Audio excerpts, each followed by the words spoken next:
Good morning, Mr. Gonzalez. Do you speak English? Yes, sir. Good morning. Morning. You're charged with two cases. You're charged with evading arrest and resisting arrest. You're facing up to a year in jail and or a $4,000 fine on both of those cases. We are going to do probable cause. You have the right to remain silent. Anything you say can or will be used against you. You have the right to have an attorney present. If you cannot afford one, one will be appointed to you.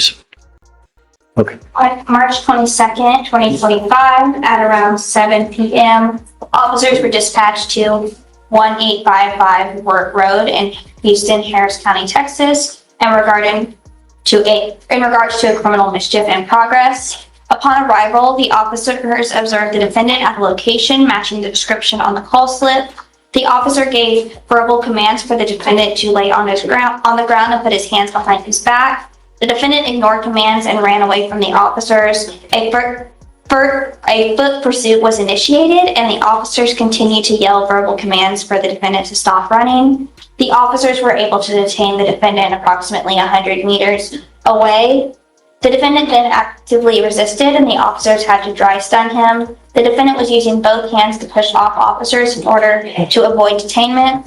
The defendant grabbed the officer's ballistic vest and attempted to push the other officer. The defendant attempted to push officers multiple times, and the defendant struggled on the ground for approximately 3 minutes before he was detained. What was he doing wrong? All you said he matched a call slip.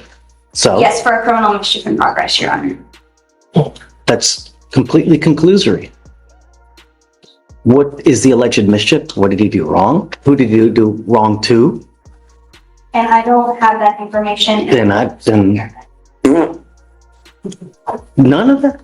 I mean, who's writing the reports? Mickey Mouse? You know? I mean, really? I haven't heard anything. I'm going to find no probable cause. Mr. Gonzalez, be careful, man. Okay. When you get into a pissing match with people who have the power of arrest, who's going to win? I'm gonna be more careful. I promise it's not gonna happen anymore. I promise. I got my family. I want to, Yes. Okay? Thank you. Got it. God bless you. Dude. All right. Good morning, Mr. Walker. So, you were charged with failure to identify oneself. That's why you're charged here with us, failure to ID, right? You're facing up to 6 months in jail and or a $2,000 fine. The reason that we're taking you into custody now is because you have 2 felony warrants for, it looks like you were on probation for a felony theft, and they filed, I guess, a motion to revoke because of that warrants issued. So that's why we have you in custody now. I can't let you go because then I would get in trouble. We're going to do probable cause in our case. You have the right to remain silent. Anything you say can and will be used against you. Well, I don't want to talk about the case. You've got a lawyer. You need to talk to him, let him talk to me, because I don't want you to say something that hurts you anymore. Yeah. So let's just do probable cause, because I don't know why. I don't even know why we're here. Yeah, my son. I'm gonna say about the machine, everything. It's no way to put on GPS. Well, hold on. Let's do probable cause first, because Okay. GPS. It's not up to him. We're just talking about these I can't. There's nothing I can do on the felony case, man. I'm just a lowly misdemeanor. In his defense, Judge, the felony motion is based on technicals, and in this new case, this failure to ID. Really? Yeah, I don't see anything. Well, let's do it real quick, and then we can talk, and I can give you more info. On March 21st, 2025, officers were dispatched to a family disturbance call for service at 2525 Holsworth Road in Spring, Harris County, Texas, which is an apartment complex. The officer began by identifying the defendant, who could not provide a valid driver's license. The defendant verbally identified himself as Adam Mitchell with a date of birth of December 23rd, 1987. The reportee then gave the officers his correct name, and the defendant then admitted to providing false information due to advising about a traffic warrant that he believed he had. The defendant then gave his correct name. The officers discovered an active warrant for the defendant out of Cook County, though there was no extradition. So there was a warrant out of Cook County. There was, but there was no extradition. Cook County, Illinois? Yeah, sure. I looked at the NCIC. All I saw in there that it could possibly be was some sort of traffic offense. Okay. That's all I'm sure he's talking about. Don't say. Not right. So he gives the name of Adam. Adam Mitchell. And Judge, this isn't filed as a fugitive, just a straight failure ID. Right. Well, because he wasn't. Well, maybe he was. I don't know. Regardless, so Mr. Walker, I'm going to find that there's sufficient probable cause. Well, hold on. I'm going to find that there's sufficient probable cause to go forward in this failure to ID case. It looks like, Call the police. I don't want to call the police. They never asked me my name. I don't, Like, I'm the person who called the police. was this, I thought it was a stop. No, they No. were dispatched to a family disturbance at an apartment complex. The officer arrives, proceeds to try to identify both individuals, began by identifying the defendant, who could not provide a valid driver's license. The defendant then identified himself verbally as Adam Mitchell with the date of birth of December 23rd, 1987. I mean, I get that you call the police, but nevertheless, I mean, we've got, Then he told them the right info. but you still gave the wrong info, and then they looked them up, and then they get, you know? So, I mean, there's enough probable cause to go forward. Why would that didn't happen, but why did, like, if I call the police, why are they asking for my ID in the first place? They don't have the right to do that, sir. They're going there for a disturbance. Yeah, They because have to, look, I can't get into that, all that stuff now. But they're going to investigate something that happened. There's a disturbance. They go there. Normally what officers do is they have to look at everybody who's there to determine, hey, who is this? What's going on here? Does this person have any kind of issues? And so, you know, regardless, the good news is that it looks like on your motion to revoke, the only thing is fees that I see in this case, okay? I can't let you go at this time because this is a felony warrant. You're set at no bond now, but you'll get to felony court on Monday, and at that point, I mean, I'm sure that they'll do something. I'm not gonna, you know, This case, that's crazy, man. I called the police. I'm not gonna, A couple fighting, and I just called the police. That's all I did, sir. I seen two couples fighting, and I called the police because there was a guy hitting a woman. I can't give you legal advice. She's writing everything down too that you're saying. Maybe later Just down the don't road, say you might anything at want to this say point. something You different. can talk to Mr. Pons. I'm not putting any conditions on your bond. Just be careful, Mr. Walker. Okay, thanks. What was our bond? And this one, it's PR bond, right? Yeah, he's got a PR. No, I bought that for $1,000 on the job. So you're, That's right. Yeah. Judge, it's 1,000. Excuse me, Your Honor, I'm approaching on Neil White. Is he? And Judge, he's been carried like since Monday, the 24th. Right away, this is a massive red flag. The judge isn't asking how the arrest happened. He's asking why. And when the state can't clearly explain what crime actually occurred, everything that follows starts to crumble legally. That's when he appeared on your docket initially for a new charge for the bond violation report, which is filed, and also a motion to revoke and raise. But he was still incarcerated on Monday, Judge, Monday morning. He's right here now, right? He's here now. Okay. But Come on, Mr. White. Mr. White, We were on bond for an assault of a family member. Yes, sir. Since 2023. Yes, sir. In 2025, in February, you pick up a terroristic threat. Yes, sir. And now you've picked up another assault of a family member and a violation for protective orders. We're going to do probable cause. You have the right to remain silent. Anything you say can or will be used against you. Yes. You have the right to have an attorney present. If you cannot afford one, one will be appointed to you. On May 16th, 2025, in Harris County, Texas, officer was dispatched to an apartment for a family assault. Officer met with the complaining witness. The complaining witness had physical injuries on her face, including bruising on her eye and swelling on her head. The complaining witness went over to the defendant's house. Defendant grabbed the complaining witness by the arms and threw her into a table and chairs. Defendant began to punch the complaining witness multiple times in the stomach and slap her in the face. Complaining witness attempted to leave, but the defendant followed her through the apartment complex. The defendant currently has a protective order for terrorist threat, which bars contact between the complainant and the defendant. Is that the violation of the protective order? Yeah, it's a felony, VPO. Your Honor, may I be heard? Your Honor, the complaining witness shows up at my client's apartment. He lives there by himself. She shows up like at 5 a.m. in the morning, My client did not assault her in any way. Actually, the complaining witness broke his phone, and my client left the apartment so he wouldn't have to deal with her because she wouldn't go away. But at no time, Your Honor, did he assault her. I did get to check out the videos, Your Honor, where the officers are interviewing the complaining witness. She alleges that he punched her in the abdomen.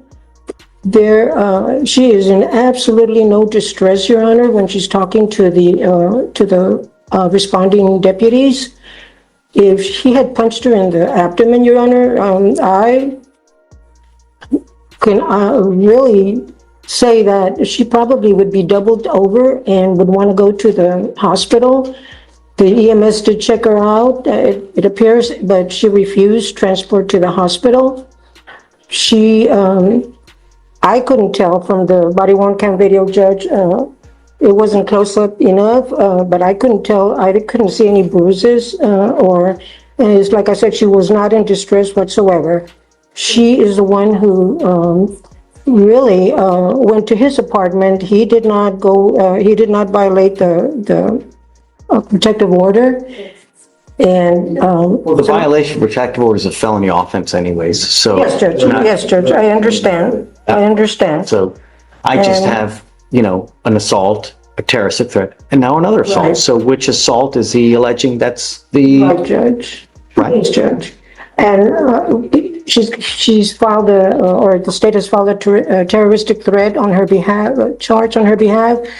If she was so terrified of him, Judge, why is she popping up at his I don't know apartment? that that's actually true. Who's saying, he's just telling that to you? I mean, how do we know that's really true? Well, she's there, Judge. Those are the apartments that are shown on the body-worn cam video. It's his residence. Is she actually on video at his apartment?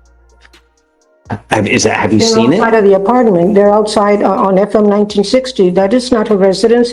The protective order has got a totally different address where he is prohibited from Tell me, Sebastian. going. Okay, well, the VPO is not based on an address restriction, it's based on the assault of a protected person. And as far as the representations that defense has made today, we have no way of verifying any of that to be true. I disagree with the assertion that she shows no visible injuries. Her face does appear to be swollen with some red markings. Number three, the allegation that she's over at the house don't disqualify her as being a protected individual, and VPO is for an assault, not for a residency restriction. And at the end of the day, all those are fact issues, and what we're left with right now is the fact that in 2023, with a separate victim, he has an AFM, bond forfeits, then we have a terroristic threat with someone else, and now he picks up a separate AFM. And we can talk about how she's back all the time, but I think that ignores, first of all, the realities of domestic violence situations. And second of all, this isn't just one person that he's having multiple problems with. These are two separate people. So the state is going to stand on its motion to revoke and raise bail, and is going to ask for $20,000 on all three cases. Your Honor, may I respond? The complaining witness has not, has recanted to these March 16th, to the current charges, to the newer charges. Which alleged victim is recanting, the first or the second? The terroristic threat complaining witness, Your Honor. And the other assault family member case, Judge, the complaining witness is currently incarcerated. But So which one's the The oldest one is in jail. When? and Or I'm not sure, actually. I had a colleague who spoke to her. I forgot exactly which is in for. She is in jail. As far as her recanting, I mean, is she in jail for something against him? no, I don't think so. And also, Judge, the complaining witness, the one that the protective order is on behalf of, she has not given a rip on the terroristic threat case, Judge. So something's not right. She doesn't want to. Problem is Tell the truth. he keeps picking up cases. Stuff keeps happening to him. It's just, I fall down and I pick up a new case. Yes, Judge, and I did want Are we supposed to just let him go because he's picked up now a felony? You I know? just wanted to relate to you, Your Honor, that my client does not have funds. He paid to get out with his income tax return, Your Honor. He paid to get out on these two new charges. He paid to get his car because he was not arrested at the scene, but he was arrested thereafter while he was driving. They impounded his car. He paid to get his car out. And he paid because to get a new phone or get his phone repaired because complaining witness broke his phone on the date of the alleged incident. And I'm asking the court to leave his bond as is, or in the alternative, Judge, maybe he can borrow some. He's got $250 left from the income tax return. And if you could leave it, or $5,000, he could. This is a rare but powerful courtroom moment. When a judge finds no probable cause, it means the arrest itself didn't meet the legal threshold. Translation: law enforcement overreached, and the court isn't backing it. He could possibly do that, but not 20. He was in jail for an entire week, Your Honor, when he was arrested for this offense, for these new offenses. Pick up new cases. That's what happens. I have not asked you to do anything but be safe in my community. You're now working your fourth case. No, I don't want you to say anything. The only thing is that you continue to pick up new cases, and I can't just let you keep doing that without some kind of consequence. No, there has to be consequence to behavior, and the bill comes due. You can't continue to pick up new cases and expect good results. So I'm now going to revoke your bond. It goes with you. I can't. I have to show you that we mean business. Otherwise, we have no teeth. You know, what we say, it means nothing. I'm going to tell you now that I'm entering an order for protection in all these cases. And if you violate this, I can have a hearing to hold you at zero bond, and I will do it in a heartbeat to protect my city at all cost. If this person comes to you, you don't open the door. If they call you, you don't open the door. Or I'm sorry, you don't answer the phone. If they email you, you don't reply. But at some point, we have to say when. Now's that time. It goes with you. Yes, Your Honor. Well, my bond. I'm not going to set it that high. I think that high is obtuse, and that's just, mean-spirited to go that high. But Judge, this is 2 years worth of history here. Two different people. and that's why they set the felony bond at $30,000. But I mean, He gave the first victim 10 stitches in the head. 10 stitches in the head. I read that, Judge. Tell me about the second one. What happened with the second one? The second one is this one, and then you want to tell us. How bad are we talking injuries on the second? Judge, it's swelling and then bruising in the head. All right, so I'm going to do 10,002 on the first one, 5,000, so 10,003 on the first assault, 5,003 on the terroristic threat, and then I'll leave the second one as is, the new one as is. Thank you, Judge. No, then it has, no, we need a new one on, do we need to file a new one? For the original. Okay, can you, Sebastian, file a new order for protection on the old case so we can have him sign it? On the Yes, do you want it 2023? on the two victims or just on the? No, on both, yeah. Mr. Johnson, you were charged with harassment. You are facing up to 6 months in jail and or a $2,000 fine. We are going to do probable cause. You have the right to remain silent. Anything you say can or will be used against you. You have the right to have an attorney present. If you cannot afford one, one will be appointed to you. And judges, you know the details of this case are quiet. Just Just read it.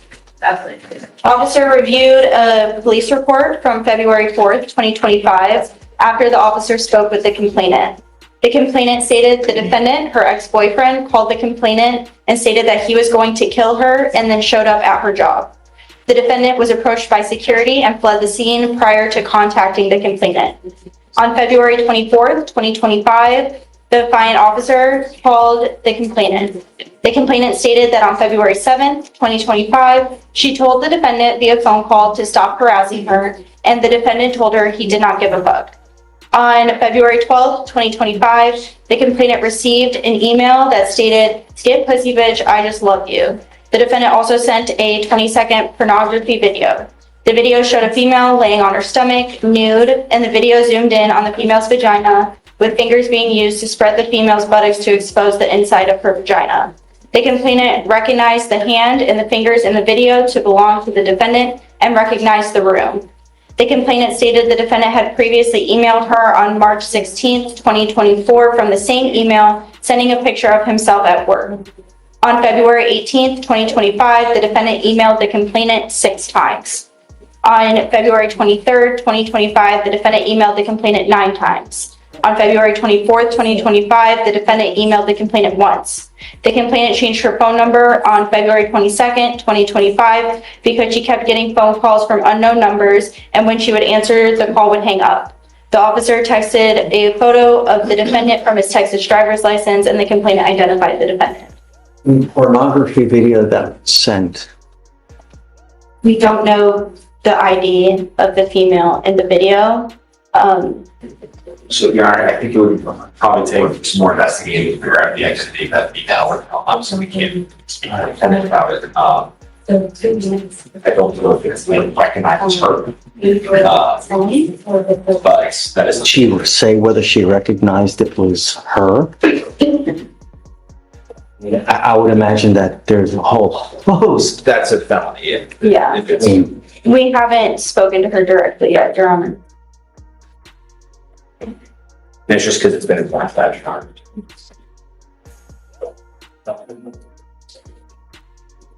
Mr. Johnson, I'm going to find that there's sufficient probable cause to go forward with your case. I'm ordering you as a condition of your bond not to consume alcohol, illegal drugs, unprescribed controlled medication. I'm going to order you not to have any contact with the complaining witness.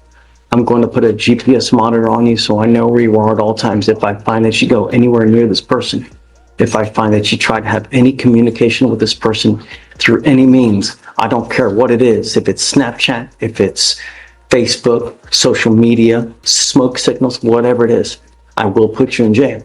I'm going to do everything in my power to protect my community at all costs. I don't care who you are. Do you understand? Yes, sir. I'm now entering into what's called a magistrate's order for emergency protection. This is a court order that identifies Ms. Turner as a protected individual. You cannot commit family violence or an assault against this person. Commit an act in furtherance of an offense under section 42.072 of the Texas Penal Code, which is the stalking statute. You cannot threaten, harass, use another person to communicate a threat or harassing behavior. You cannot be in possession of a weapon or go within 200 feet of where she lives or where she works. If you violate this court order, the state can and will probably file a violation of protective order. It's one of the worst cases that you can pick up. Do you understand? Yes, sir. Okay, we need to talk about bond. Your Honor, the defendant works for Enterprise. He's an IT specialist. He's been working there for over 5 years, and he's got ties here. He's been living in Houston for over 5 years, and he has child support for 3 children that he takes care of on the weekends. They're with the baby mom on the weekdays. But he does work, and he is working, and so we would ask that, and he's no threat. He's not shown any threat previously, and he does have strong ties. So we were requesting a bond of $1,500. We have the bondsman here today who could cover that. I would be unopposed to a bond of $1,500. Here's where things get complicated. Failure to identify sounds simple, but legally, police must have a valid reason to demand ID. If you're wondering, can they do this if he called the police? You're asking the exact right question. If he were to have a GPS monitor with an exclusion code. I'm going to order it. Yeah, so I'm unopposed to that, as long as he has the exclusion code. Bond will be set at the 1,500 then. Just a minute. You will get no more warnings, Mr. Johnson. You're in the free world now. Act accordingly. If I find that you do anything, it's not going to go well. Do you understand? Sir. Okay. All right. So you have a bonding company here now? He's speaking. Okay. He'll have to meet with Shaw first for all the bond conditions, then after that, we can release him to the bond company. He's at the check. Yeah, for sure. Okay. All right, thanks, Joe. Good morning, Mr. Jenkins. So we brought you out because your lawyer wants to talk about what's going on with your case. I don't know, you tell me what you'd like to. Well, Judge, there's several things I want to address, right? Okay. His reckless driving was dismissed.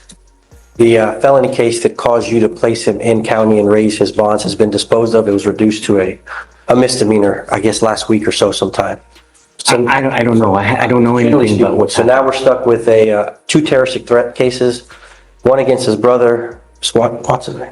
Yes. Has spoken with his brother about that case. We were here, I believe, Tuesday. We reset it to today to see if the investigator could find any audio or video that was associated with one of the cases involving Crutch Fitness and an employee there. It's my understanding. So I spoke to the officer. He told me he was going that day last week, and I've reached out to him again, and now he's saying he's going today. Okay. Yeah. I mean, officers are busy. Yeah. I get, but, and we can't just expect them to drop on a dime to get something, right? No, right, and I understand. But I think that if we were to come to a disposition of this case, like Mr. Jenkins wants, I think it's one simply just to get out of custody. And I think that I get it, because no one wants to stay in jail, right? But I also think that he has arguably some good arguments to make in his defense, not only for the Crutch Fitness case, but given now that his brother's not on board to prosecute. I was asking at his request for a time served. State is not willing to do that. They'd like him to be TRAS and whatnot. I'm partly out here asking so he can hear what's going on out here. Secondly, I see that the bonds are $10,000. His father is here present. His father came from overseas just to help address what was going on. They visited yesterday. Nice. Where's Dad? Dad is right here at the front right Come now. up, Dad. Come on.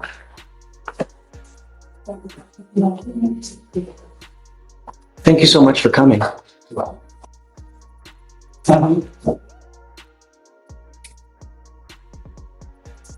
So both cases are set at $10,004. With that present, I'm asking for a reduction in those cases. I don't think a personal bond, I'd ask for a PR bond. I have to ask. But given that a personal bond is not on the table with both those cases, I would ask for a reduction of $2,500 per case, Judge. And I say that because initially he was taken into custody. Jail therapy was part of the initial reason why, not the entire reason why. I think Mr. Jenkins has been in there since January 14th, over 2 months. I can see it on his eyes when we speak. He doesn't have the same livelihood he did whenever he was wanting to fight these cases. I think the jail therapy has worked. It's done its case, and I think $2,500 is enough to let him know that he has to be back in court, and whoever puts that money up, that he's responsible for that money in full, should he not abide by it. It's not just to come back to court. Every time we give Mr. Jenkins a bond, he picks up a new case. Since January, we're on our 4th case. And they're dangerous cases. They're not cases where it's like a rinky-dink trespass or like a theft from a Walmart. No, they're serious, dangerous cases. Your first case is a reckless driving. While you're on bond, you pick up a felony. What was the felony initially that got? It was a third-degree evading of the motor vehicle. So so he's on bond for reckless driving. We ordered him, hey, no more reckless driving, please. Just think about the community. Don't endanger the community. Picks up an evading in a motor vehicle. Third-degree felony, looking at 2 to 10 in the penitentiary. He gets out. Then he picks up, in October, a terroristic threat, gets out again, and then now picks up another terroristic threat the same month. So it's what we ask you to do. It goes in one ear, and it goes out the other ear. And the problem is now you're stuck because the bonds are high. Your dad is here, which is great because it shows support. But the problem is, if I let you out, are you going to pick up a 5th case? No, sir. Well, I know you're going to say no. You said that the first 4 times. The only way I really get to know you is how you look on paper, because that tells me who you are. When you tell me something, For me, now it goes in one ear and it goes out the other because I know you're going to tell me what I want to hear. It's little bunnies jumping in the woods, gumdrops and rainbows. But when you get out there, you turn into a different person. And it's not fair to everybody else who complies and the potential danger to everyone. We're not asking for much. I'm just asking to be safe. Don't do anything. Think before you act. I've repeatedly told you that. So I get that you feel like and you look but are we really supposed to keep doing this? State, what's your position? Bond reduction, Your Honor. Had a habeas issue, pending cases. Direct fraud was not dismissed by us, it was dismissed by felony. Part of his plea negotiations with felony there. They would be opposed. How is it that just the two cases were, because they're not even in the same same transaction. I don't understand how these things are happening now because I see a lot of judges complaining of, I did not file that, and I was like, I'm pretty sure, so I went to check and it was a felony prosecutor. So who is the first terroristic threat? The first terroristic threat was brother. Who's the second one? Second one is a manager at a gym. Here's what I would like to do. I would like to have him TRAS to see how we go forward, because I just don't know. A TRAS is an evaluation where we have clinicians talk to him and see, they ask him all kinds of questions about his life, about his history, any drug history, living situation they ask, and they determine okay, this person may need treatment. This person may not need as intensive in treatment to where he can be on the outside and doing it. I don't know how to go forward, but it scares me because I don't want him to pick up a fifth case. I don't know what he's doing in life. Did you graduate from high school? Yes, sir. How do I know that? This case takes a serious turn. Protective orders are not suggestions. They are strict court mandates. Once violence allegations stack on top of an existing order, judges shift from caution to containment fast. You're headed nowhere quick. And we don't want to see that. We don't want you to end up as a statistic.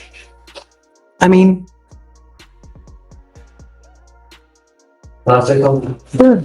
I've been trying very, very hard to get a startup in sales because I want to do sales. That's the best way for me to go without having a degree, because I didn't want to go to college. I wanted to be an entrepreneur, and so doing independent contractor work, it allows me to be able to make money, on my own time, and then invest into what I want to invest into on the side.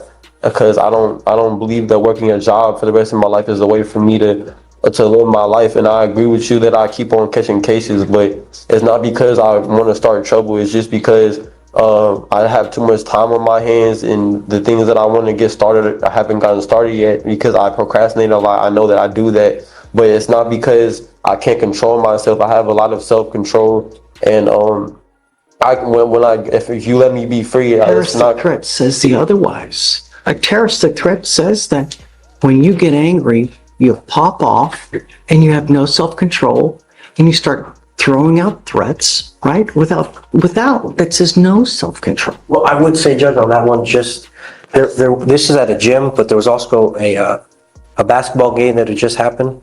So it's important. And the reason why I brought up the evidence, because, there's two sides of the story. And so I just needed to verify. Right. We understand that. I just want him to know that, we're advocating for him as well, that we are doing the investigation, and I worry that if he just signs to get out, that it puts him in a cyclical sort of situation, one, and two, that he's only doing it just because he doesn't want to get out. And that's why I'm addressing the bonds. I'm not going to take it. And that's why I was addressing the bonds, because, and this is not even a guarantee that father is going to pay the bonds. This is just to... Let me ask you this.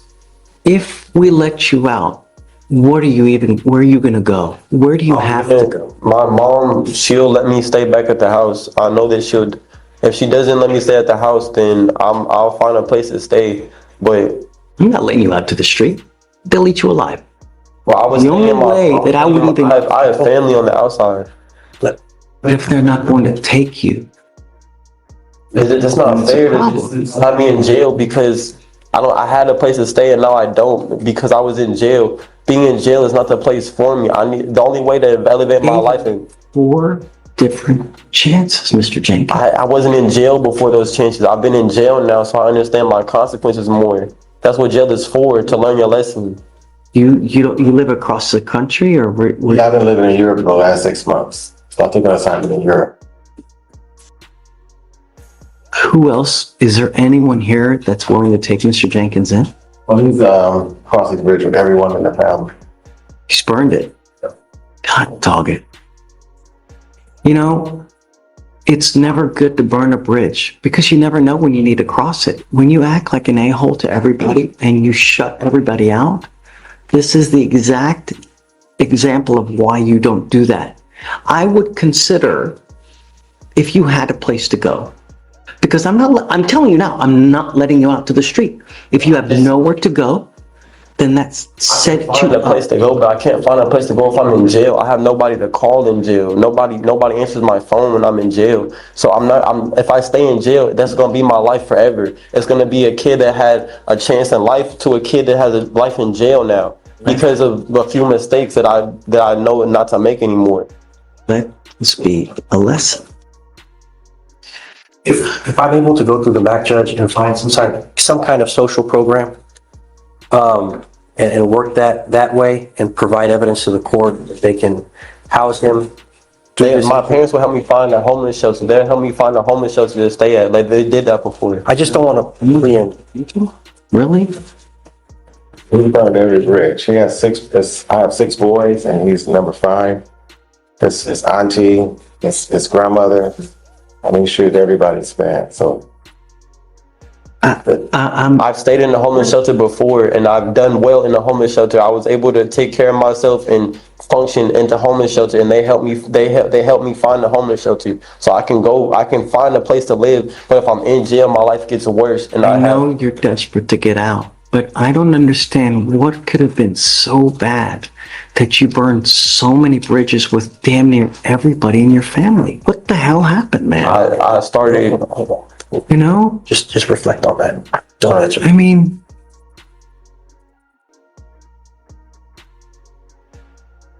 I knew that evaluation would be great. Because he was evaluated before and he was medicated, but he refused to take his medication. that's big. You know, the problem is, Mr. Jenkins, is that you get a lot of people here that they're supposed to take medication, right? And they start to take it and things go great. The problem is that things do go great when you take your medication. And a lot of people say, you know what? I don't need this anymore. I'm doing great. And when they stop taking it, everything turns right back into scheisse. You know, that's the problem. When you're taking your medication, things go great. You must continue to take it. Can I say something? The medication. We're not talking about the cases. I know, I'm talking about the medications. The medications, they were making me drowsy.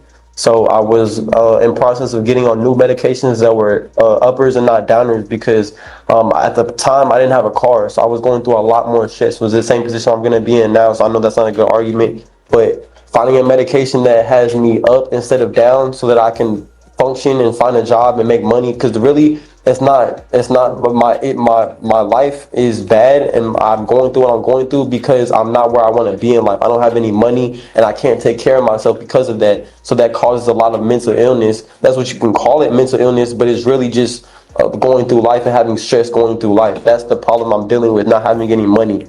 So once I have money, you'll see a completely change. It'll be like I'm on the best medication ever once I have money. Do you think that me just letting you out, poof, you're going to get money?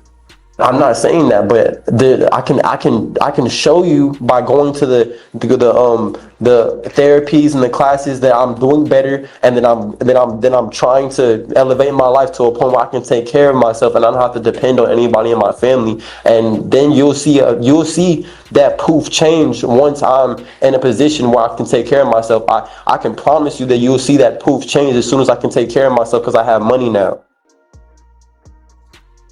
Schedule the assessment for Monday. Great. I'd like to do a TRAS to see how we go forward because I don't know. But I'm going to tell you now, I'm not letting you just out to the street. So do you mind? I will research through the program. No. But also perhaps if you can try to like make a good faith effort to reach out to the family, see if anyone, I'm happy to talk to them too, to try to help convince, to see if they'll. This is the judge drawing a hard line. Bond isn't just about punishment. It's about preventing future harm. When a court says the bill comes due, it means patience has officially run out. We speak extensively, but yes, sir. So we're talking now at the Job Corps. So there's a Job Corps at St. Marcus that he qualifies for because he doesn't have any felony. So he can go to Job Corps, learn a trade, and stay up there if he's willing to do that. The problem is that is he going to do it? Right. Yes, sir. I will do it though. I'm very If you're in willing. jail, everybody will say anything just to get out of jail. And then when you get out there, though, what's really going to happen? I don't have a car, so I need to find a way to this appointment. So any job right now is a good opportunity for me because I have to save up to get a car to take care of myself. Mr. Jenkins, where is Job Corps? Is it just in San Marcos? There's nothing here? There's some other ones, but that's the closest one. Because what I'm thinking is that we could probably do something to try to resolve these cases and perhaps make that a condition that he does Job Corps. Is it possible that the court could order that as a, well, I'll discuss it whenever we. Right. I would say that we do it as part of perhaps some kind of global agreement where, first have him TRAS, let's see what they say, and then perhaps we make it a condition that he does Job Corps. And the thing, I don't know if it's in San Marcos, I have an issue because I don't know how we can supervise it, right? But if there's something here, that would be great. Yeah, I'll just lay There's something closer. Are we, I think, preferred, or is it 12 months to get your excellent? Can you try Last that? week, out of cluster. First have them TRAS'd. Sure. See what they say. Come back on Monday or probably Tuesday or Wednesday, because we got to give it a couple days. You need a drug test too? A drug test? He'll be clean now. He's been in custody. Well, I hope they don't have dope in the jail. I mean, I know that he's been in custody for quite a while, but if we do let him out on, say, some kind of diversionary program or probation or whatnot, he will absolutely be tested, and a lot, because I would make it a condition that he gets tested a lot. And I'm going to tell you now, if you do get out, one of the conditions will be that you take your medication. One of the other conditions is that you get your driver's license. One of the other conditions that, we'll try to find you some kind of housing so that you have somewhere to stay, because I don't want you out on the street, and that you get to the job. So we want you to succeed. I don't want you to just stay in jail. I don't want you to be a statistic. I want you to leave here better than you came. But me just letting you out now, just for shits and giggles, that it would throw you out to the wolves, because I think that you, with proper structure, you're going to go do what you've been doing for the last. I need to be transferred because in my pod they were touching on me inappropriately and saying sexual things that were making me uncomfortable. And Judge, not regarding that, that's another issue. The reason I was hesitant to sign a defer is because I was expecting to see, I got to make sure that the evidence is correct, and I really wanted to see. You don't have everything? No, I'm saying the surveillance that we were waiting on from the investigator. I was wanting. This is from what you were talking about. Okay, I get it. I'm keeping that off of it. This is not. No. And I'm saying from part. Look, and I think I didn't want to, Judge, just have him sign something just so he can get out. I understand he's in jail, and I understand it's bad in there. Let's have him TRAS. Sure. In the meantime, try to get the video, subpoena the officer to get here, because it's been since October. She's been looking for him. I'm not saying they haven't done anything. Yeah. What I'm saying is, as my job as well, I got to make sure that, the court is held.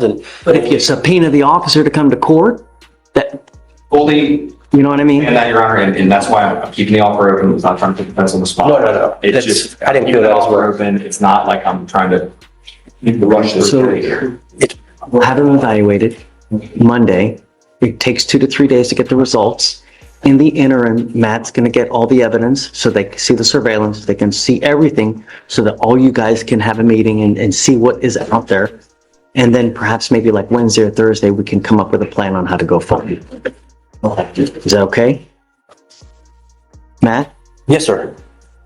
how long do you intend to be here? I'm gonna be until we resolve it. I was supposed to leave on the 29th. I can stick around. Okay. We'll try to do it as fast as possible. I have to be back by the 11th. Oh, yeah, well, sure, absolutely. My main concern is where is he gonna live when he gets out? Because His plans with his vehicle, but his vehicle is repo. We just found out yesterday because we didn't know where it was at. So it's the car that he was. car's gone, car's gone. So I have 3 vehicles I'm gonna try to give him. I don't know if he has a license or anything. Can you run his license? Yes, please? sir. Before you just start driving and getting out there, just make sure that you yourself are good. Before you start doing all I'm this. very confident. And then you can me. I know you are, but I mean, taking the medication, if you're taking any, so that you get everything, you do it in steps. You don't start running or start walking. There's a process. I need to be out of jail. My mental is way worse when I'm in jail than when I'm in the free world. In the free world, I'm a way better position to take care of myself and elevate my life to where I need to be. In jail, it's the opposite. Okay. This is what you consider when you're out there in the free world. And I understand. I wasn't considering that before, but I will now that I've been in jail. I understand what jail is, and there's a place I don't want to be. I understand what I'm dealing with on the free world and what I need to do in the free world in order to not come back to jail. I understand Mr. that. Jenkins, we're in the home stretch. You gotta stop replying. We are in the home stretch. Matt, in the interim, if you could please just find, Yes, I will do. find a home. I'm happy to talk to any family members to help try to convince. The shelter that he was in before. The shelter he was in before was an age group, and they have to have beds. So he wasn't in a real homeless shelter. He was in a place where children go from 18 to like 21. It's a shelter, but I think all that's over now. So he won't be able to get him in one of those places. In one other place, he can go to a real shelter that he has to be in at 6 o'clock to get up in there and live on the street or go to Job Corps. So he doesn't understand that those shelters doesn't exist anymore. Those kids shelters. I understand that, sir. Yes, I that's can- it. That's it. And he's aging out, so he hasn't taken his medicine because he's 22 now, so we can't make him take his medicine. We can't make him believe him. I can, as a condition of anything to release. So we will make it. And if it doesn't start happening, and if he doesn't take the medication, he'll stay with me. And we'll keep doing this until it takes. I can hold on to you for 3 years, man. Really. All right. I think we're good. We got a plan. Yes, sir. We'll set it for, I guess, Tuesday or Wednesday, and we'll come back and then hopefully we can have everything resolved. Okay? Thank you so much for coming. Really appreciate it. You are Adan Ruiz. Sir. Mr. Ruiz, you're charged with 2 cases. You're charged with burglary of a motor vehicle and tampering. This final segment exposes a brutal courtroom reality. Judges don't rule on promises, they rule on patterns. And when the paperwork tells a story of repeat danger, emotion and explanation stop carrying weight. With the government document. On the burglary case, you're facing up to a year in jail. Likewise with the tampering, up to a year in jail and or a $4,000 fine. We are going to do probable cause. You have the right to remain silent. Anything you say can or will be used against you. You have the right to have an attorney present. If you cannot afford one will be appointed to you, sir. On March 20th, 2025, an officer was dispatched to a burglary of a motor vehicle that occurred in the Old Navy parking lot in Harris County, Texas. The officer spoke with 2 witnesses who viewed the incident. Witness 1 stated the suspect motor vehicle pulled up to the complainant's motor vehicle, and the suspect was wearing a camo hoodie and had gotten out and pulled the door handle of the complainant's motor vehicle, attempting to open it, setting off the alarm at the same time. Witness 1 advised the suspect got back into the car and drove to another area of the parking lot, parked, and waited for the alarm to stop alerting. Witness 1 stated once the alarm stopped making noise, the suspect drove back over to the complainant's motor vehicle, parked, and the suspect in the passenger seat got out and was able to make entry into the complainant's motor vehicle. The complainant advised that she was walking up to her vehicle when she saw a Hispanic male wearing a camo jacket hoodie sitting in the driver's seat of her vehicle. The complainant stated the suspect saw her walking up, jumped out of her vehicle, got into the passenger side of a vehicle waiting with an unreadable paper plate. And the complainant advised she heard a male tell the driver to go, go, go.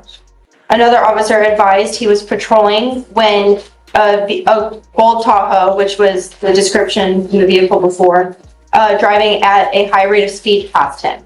A traffic stop was initiated of that vehicle. The officer was able to send pictures from the witness showing the suspect vehicle leaving the location to other officers who were able to verify the suspect vehicle.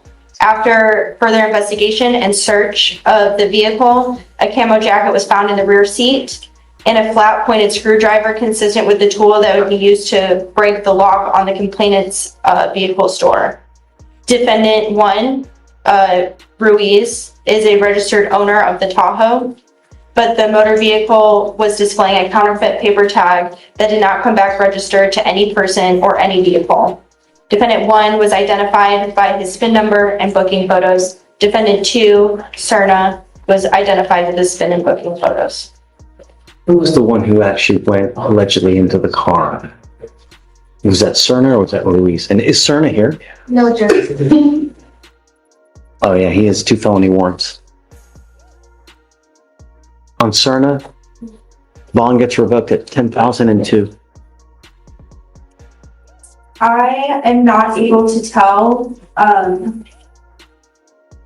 which of the suspects was the one allegedly wearing the camo hoodie and the one that physically entered the vehicle from the VIN summary. Mr. Ruiz, since 2020, felony evading, theft, felony retaliation, assault of a family member, felony unlawful carrying of a weapon, felony theft, and now tampering and a burglary of a motor vehicle. I want you to understand that I'm going to do everything in my power to protect my community at all costs. I don't care who you are.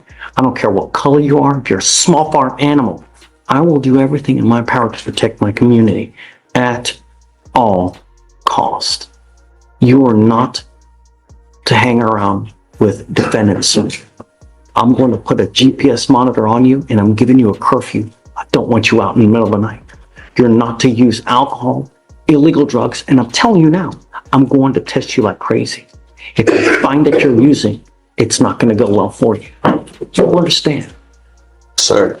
What do you do in life now? You work? Sir. Did you graduate from high school? Sir. You did? No, sir. I got my diploma, my GED. What are you doing now? Are you working? Yes, sir. Good. I want to know that you're actually working and that you're going to be a productive citizen. When people have too much time on their hands, they become self-destructive. And you now are headed for a 25-year sentence or an actual death sentence, because people in Houston, they like their guns and they like their cars. And if you muck with the wrong person, they're going to shoot your ass dead.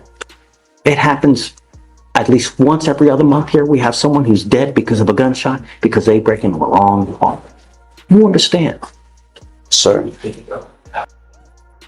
You are not to go within 500 feet of where this person lives, works. Is it an apartment complex? What is it?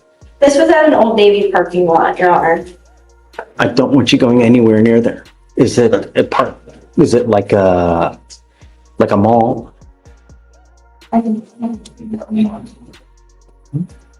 Guys, 9 p.m. to 6 a.m. No drugs, no alcohol, no weapons, no contact with the co-defendant. GPS monitor today with a 500-foot exclusion from where this offense occurred. I will give you a lawyer today. Sir. I'm going to do everything in my power to help you straighten up and fly right. And if you force my hand, I only have one place for you. Do you understand? Sir. When you hang with dogs, you get fleas. It's a strip mall, Your Honor. Okay. Whatever that strip mall is, he's not to go there. And then, so Blaze, if you don't mind sending that to them, please. Absolutely. All right, Mr. Reeves, I'm gonna have you sign a reset with Victoria.